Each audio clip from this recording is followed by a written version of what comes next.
오늘의 사연 지금 바로 시작해 볼게요. 제가 대학교 시절 이야기입니다.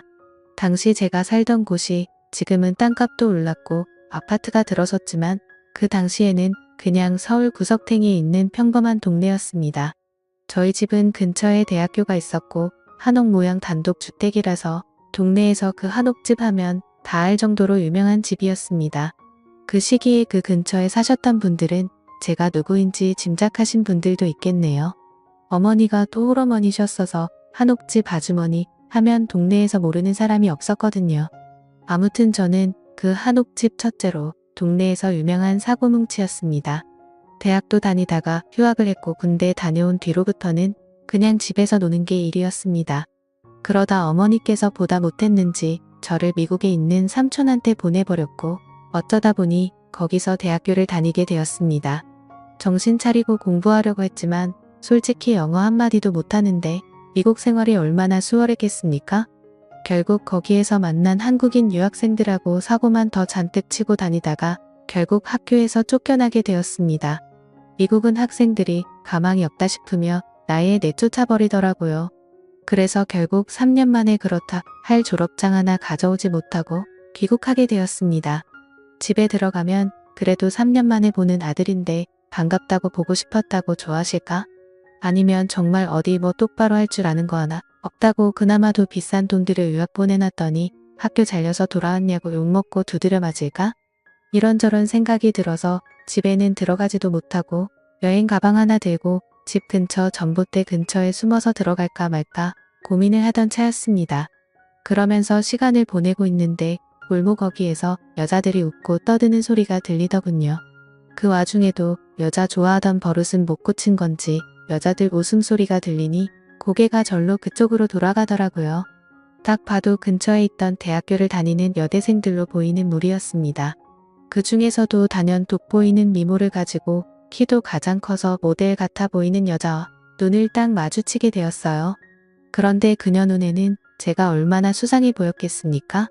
전봇대 근처에 여행 가방 하나 들고 서 있고 안잘부잘 못하고 있던 모습이었을 테니 그녀가 저에게 의심을 가질 만했지요. 그녀의 눈초리는 아랑곳하지 않고 그녀 말고도 그녀 주변에 있는 여자들의 상태가 어떤지 한 명씩 싹 다 쳐다봤습니다. 그 대학교가 주변에서는 물이 좋기로 소문이 나 있을 정도였는데 진짜 그 말이 틀린 거 하나 없다는 생각이 들더라고요. 그런데 얼마 안 있어서 저를 찾아온 한 사람, 경찰이었습니다. 그 아까 저를 쳐다봤다는 그 여자가 수상한 남자가 집 앞에서 얼정된다고 해서 신고를 했다더군요. 이대로 가다간 체포되겠다 싶어서 그게 아니라고 이 집이 우리 집이라고 자초지종을 설명했어요. 나 이 집 아들이라고 이야기하니 경찰이 처음에는 안 믿어서 결국 현관문 초인종을 눌렀지만 어머니는 일 나가서 집에 안 계시던 상황이었고 저는 결국 경찰서에 끌려가게 되었습니다. 그래도 어머니가 동네에서 유명한 분이시다 보니 제가 경찰서 가서 겨우 설명을 해서 어머니가 결국 저를 데리러 왔습니다. 그리고 미국에서 학교 잘리게 되었다는 그런 자초지종을 듣고 거기서부터 집까지 오는데 정말 신이 나게 두드려 맞았네요. 집에 가서도 엄청나게 혼났습니다. 그 여자들은 전부 다 저희 집에 살고 있던 사람들이었고 자초지종을 듣자 하니 어머니가 제 학비 보내는데 혼자 일하시는 거로는 돈도 택도 없는 상황이라 어차피 집이 큰데 빈 방으로 놀리느니 근처 대학생들한테 싸게 하숙이나 주기로 했다는 겁니다.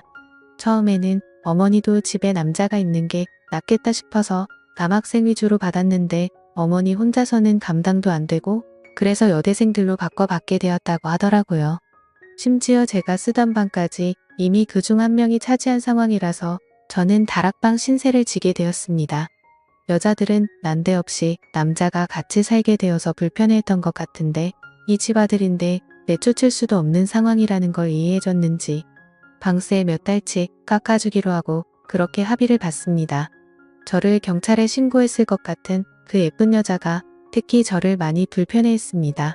괜히 제발 저리는 게 있어서 그런가 싶더라고요. 저도 그 여자가 마음에 안 들었는데 그 여자는 심지어 제가 쓰던 방까지 쓰고 있었으니 더욱 더 마음에 안 들었습니다. 아무튼 그녀들 전부 학교가 있는 시간에 제가 집에 남아있는 걸 불편하다고 해서 낮 동안에는 어머니 식당 일을 돕고 밤에는 최대한 다락방에서 밖에 나오지 않는 생활을 이어가게 되었습니다. 아무리 못난 아들이고 얹혀 살고 있다지만 내가 평생을 자라온 내 집인데 내가 이런 대우받는 게 맞나 하는 생각이 들었네요. 이 속사정을 모르는 제 친구놈들은 어떻게 여대생 5명이랑 한 집에 살게 되었냐면서 저보고 운도 좋은 놈이라고 하더라고요. 그 상황만 이야기를 들으면 운 좋은 놈이라고 할 수 있겠지만 실상은 그렇지 않다고 말해줬습니다. 그런데 친구들이 그게 아니라는 거예요. 남자랑 여자가 왜 따로 만들어져 있겠냐고. 결국 한 공간에 살 부딪히며 오래 지내게 되면 싫어도 정분이 날 수밖에 없다고 하면서 전부 제가 하기 달렸다고 하는 겁니다. 지들이 저였다면 하루에 1명씩 하고 주말에는 쉬는 걸로 해서 5명 여자를 동시에 만나겠다 뭐 이런 헛소리를 하고 있더라고요. 처음에는 이 자식들이 뭣도 모르고 남의 일이니까 그런다 했습니다. 그런데 저도 사실 노는 데는 일가견이 있던 사람이고 여대생이라고 해봐야 무슨 박사 준비하는 학구열 넘치는 타입도 아니고 평범한 대학교 다니는 학생들이었는데 제가 만나오던 여자들과 별반 다를 게 없었죠. 거기에 매일 반복되는 하루에 지쳐 있는지 새로운 자극이 필요한 듯 보이더군요. 제가 일부러 멀리까지 가서 미국에서 유학하던 시절에 마시던 술 같은 걸 공수해왔습니다. 그때는 데킬라가 유행이어서 레몬도 사놓고 소금도 사놓고 해서 일부러 여자들 다 학교 끝나고 와서 저녁 먹는다고 부엌에 모이고 그럴 때를 노려서 그녀들 앞에서 데킬라나 한 잔 마셔야겠다 하고 어떻게 마시는지 보여줬지요. 손등에 소금을 좀 털어놓고 술 한 잔 마시고 소금 먹고 잘라놓은 레몬 먹고 여자들이 그 모습을 신기하게 보더라고요. 그러니 여자들이 자기도 한번 마셔봐도 되냐고 자기도 마셔보겠다고 하면서 저한테 친한 척을 하더라고요. 그때부터 밤에 어머니 주무시면 몰래 그녀들하고 술도 마시고 친해지게 되었습니다. 생각을 조금만 바꾸니 어디 멀리까지 안 가도 이렇게 예쁜 여자들이 한 지붕 아래 사는데 친구들 말대로 제가 무슨 복을 받은 건가 싶더라고요. 저에 대한 경계심이 조금 흘러지고 나니 뭐 의자가 뻑뻑하다. 서랍이 잘 안 열린다 하면서 사소한 것도 저보고 해달라고 하면서 저를 방으로 끌어들이니 친구들 말대로 하루에 1명씩 돌아가면서 하고 주말엔 쉴 수 있겠다 하는 생각도 들었습니다. 애인이 동시에 4명이 생긴 것 같았어요. 그중 도무지 가까워질 수 없는 사람이 있었으니 그게 바로 그 중에서도 단연 가장 예쁘고 도도한 저를 경찰에 신고해버렸던 그녀였습니다. 사실 아쉬울 것 없었어요. 굳이 그녀가 아니더라도 다른 사람하고 이틀을 하면 되는 거 아닌가 싶었고 남은 4명도 그녀에 비해서 조금 덜 예쁘다 뿐이지 어디 가서 미모가 빠지는 사람들은 아니었거든요. 그런데 제가 그녀들하고 이렇게 번갈아 가면서 놀아나고 있는 가운데 그녀는 저를 마치 쓰레기 보듯이 콧방귀를 뀌는 모습을 보니까 그때부터는 오기가 생기기 시작했습니다. 어떻게든 그녀를 한번 넘어뜨려 보고 싶어서 말이지요. 제가 지내던 다락방이 사실은 제가 쓰던 방 그러니까 지금 그녀가 지내는 방하고 이어져 있는 구조입니다. 계단 출입구가 지금은 어머니 방 쪽으로 새로 나 있긴 하지만 하숙집으로 개조하는 과정에서 방 하나 더 어떻게 해보겠다고 억지로 개조를 하셨던 겁니다. 그런데 누가 같은 돈 내고 여름엔 덥고 습하고 겨울엔 추운 다락에서 지내고 싶어 하겠습니까? 그래서 그냥 창고처럼 쓰고 있다가 제가 거기서 지내게 된 거죠. 그녀 쪽에서 통하는 문은 다락방 안쪽에서 막아놓기는 했지만 대충 경첩을 걸어놓은 거라서 쉽게 뜯어낼 수 있었습니다. 낮은 계단을 통해 그녀 방 쪽으로 나 있는 문을 여니 그 문과 계단 쪽을 해서 그녀가 옷장처럼 쓰고 있더군요. 조심조심 지나와서 그녀의 방 안에 들어갔습니다. 적을 알고 나를 알자는 생각이었지요. 그녀에 대해 제가 조금 더 잘 알게 된다면 그녀를 더 쉽게 꼬셔낼 수 있지 않겠나 하는 생각이었습니다. 제 방의 흔적은 그대로인데 제가 쓰던 책상과 침대도 그대로인데 방 안에 있는 소품들의 종류나 위치만 살짝 바꿔도 남자 방에서 여자 방이 되는 건 순식간이더군요. 향기도 괜히 좋은 향기가 나는 것 같더라고요. 그 중에서도 가장 예쁜 그녀였어서 그런가 점점 그녀를 향한 제 마음이 커져가기 시작했습니다. 다른 여자들한테 느끼던 그런 감정이 아니라 그녀와는 연애까지 해보고 싶더라고요. 그녀가 학교에 가 있을 시간에 계획을 하고 내려온 건데 난데없이 문이 벌컥 열리더라고요.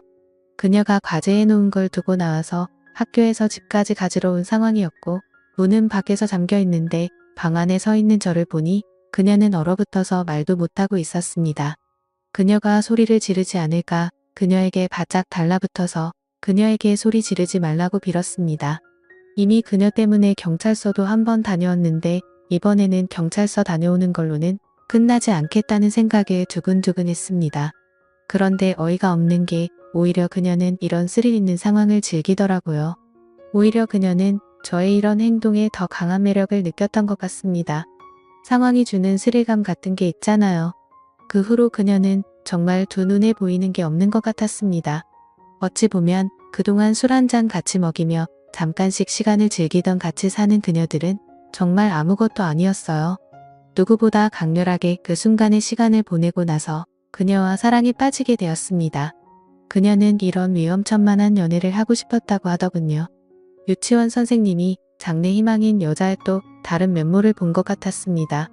오히려 제가 그녀 방의 문을 뚫고 쳐들어온 게 그녀한테는 더 자극적이고 새로운 충격이었던 거였어요.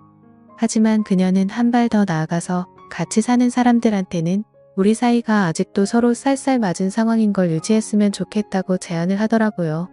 어차피 다락방의 통로를 통해서 방 안에 드나드는 건 자유자재였으니 밖에서는 앙숙인 척하고 밤만 되면 신혼부부나 다름이 없었습니다. 그녀와는 그렇게 1년을 더 지냈습니다. 그녀가 학교를 졸업하게 되면서 하숙집을 떠나게 되었는데 그때서야 그녀는 그동안 숨겨왔던 마음을 고백해왔어요. 졸업 후에도 계속 만나고 싶다고 하면서 말이죠. 그래서 그때는 비밀스러운 만남을 유지하면서 사실은 서로 앙숙처럼 행동하던 관계였는데 지금은 상황이 비슷하지만 다릅니다. 그때로부터 15년이 지난 지금 그녀는 제 아내가 되었거든요. 지금도 앙숙 같은 관계는 여전하지만 우리가 부부라는 걸 사람들이 다 알고 있으니 말이지요. 오늘의 사연은 여기까지네요. 긴 사연 끝까지 들어주셔서 감사합니다.